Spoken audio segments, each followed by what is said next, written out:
Welcome to 99th Monkey Liberty News for Friday, October 31st, 2014. I turned on YouTube this morning on Roku to look for something else, and I found this, which I watched, and it is actually pretty remarkable and very encouraging that this African-American leader has this degree of understanding. And he refers to the people who want to vaccinate people of African descent as colonial masters. And, you know, I think one time a lot of white people might have felt offended by that. I might have felt offended by that term. But the reality is, we white people, we white folk have colonial masters too. And now it's becoming obvious that they would like to do away with all of us, not just people of color, but all of us.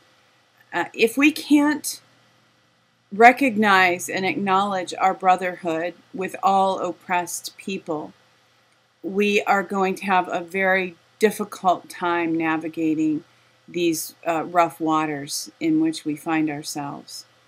Humanity is threatened. Humankind is threatened. And whatever color somebody is, I don't want them only to survive as DNA in somebody's cryogenics suite somewhere. We need each other. God made all peoples. He's pleased with all peoples.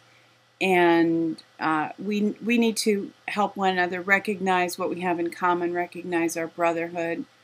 At least that's my opinion, and join hands with all oppressed peoples, because in case you hadn't noticed, dear white Americans, you are losing your jobs. And this isn't just the factory jobs, the technical jobs, the information jobs. We are all being squeezed out. We're being threatened with horrific disease, and we're being attacked by government agencies if we dare to exercise our rights guaranteed us by the Bill of Rights. And boys, things are bad, as Cab Calloway says in the Blues Brothers. So if we can join hands and resist, we can triumph. This is just kind of for fun. Secret Service interview, although this really did happen. This cartoonist was visited by the Secret Service because, as you can see here, he is painting Obama on toilet seats. And the Secret Service visited him to find out whether he has violent intentions toward the president. The so-called president. Well, if you consider urinating a violent action, I guess the answer is yes. So, is this guy dangerous? Hardly. And he videoed his interview with the Secret Service, and you can watch it here in 3 minutes and 28 seconds. From Liberty Blitzkrieg, and I saw this on InfoWars actually, and came back to here. Child poverty jumps by 2.6 million in developed world since 2008, while number of global billionaires doubles. So this reinforces what I said when I was talking about Louis Farrakhan's opinion about vaccines being intended to kill people of African descent. That they're also very much after the white collar class, the professionals.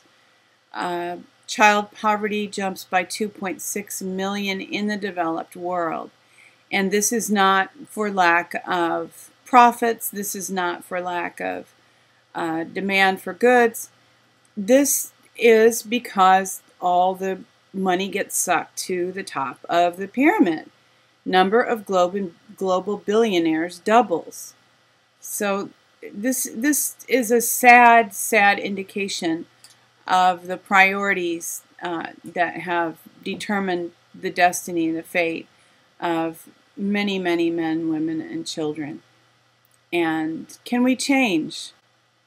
This is a bit of encouraging news, and I'm doing a shorter video today. In the next couple, I think last year I did a long video about Halloween and occult references in holidays. You can look that up if you're looking for information about Halloween.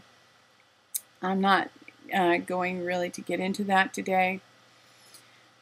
From Infowars.com, Gallup, less than 50% support for stricter gun laws in America, close to a historical low.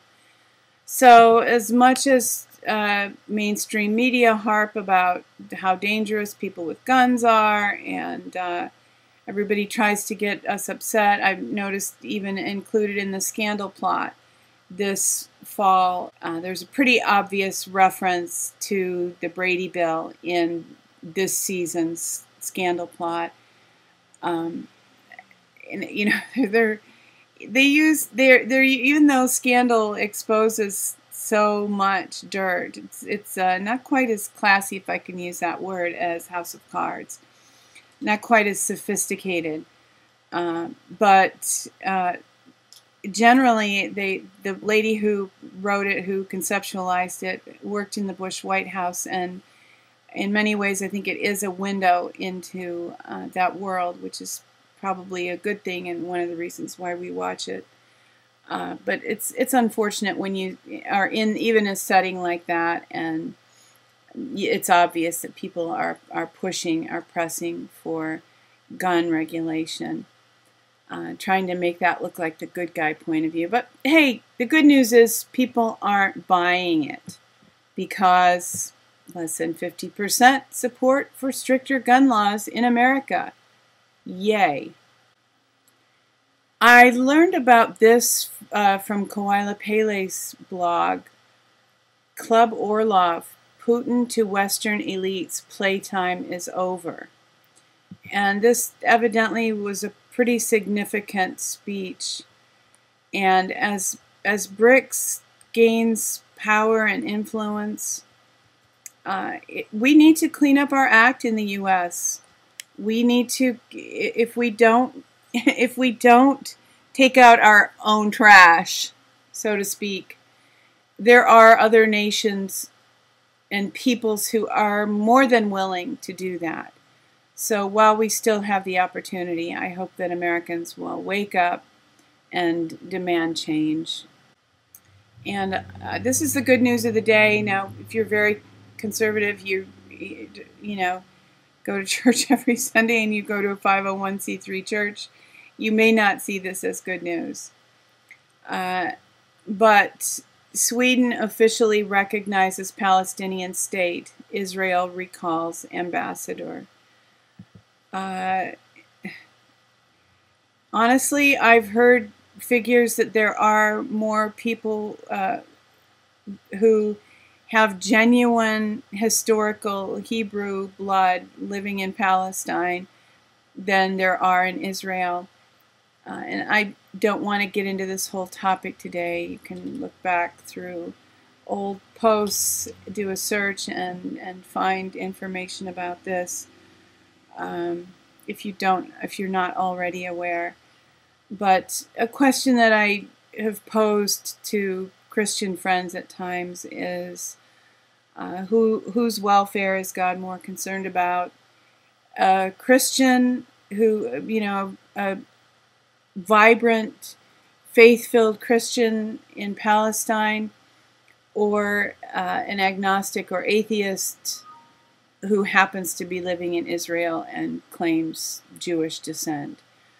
And it's a rhetorical question. I'm not looking for an answer. Of course, God cares very much about both of them, but it just helps put things in perspective. And I shared a few months ago, a friend was recently in Israel during the time of the bombings, the skirmishes that were going on.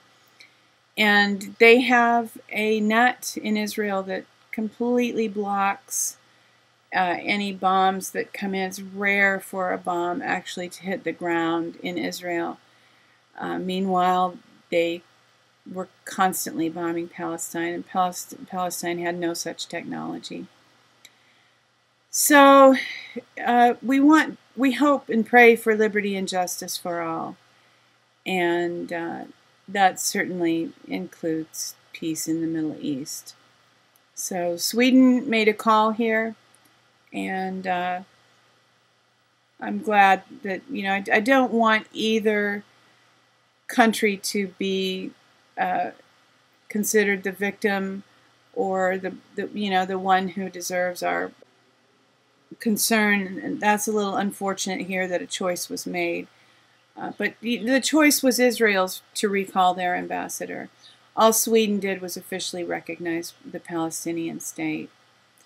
So pray for peace in the Middle East. But I find this encouraging that people are becoming aware that the Palestinians have indeed also been victims in what's been going on in that part of the world. Thank you for tuning in for today's 99th Monkey Liberty News. Weeping may endure for a night, but joy comes in the morning. Hoping that you will love one another, take care, have a great weekend, and insist on liberty and justice for all.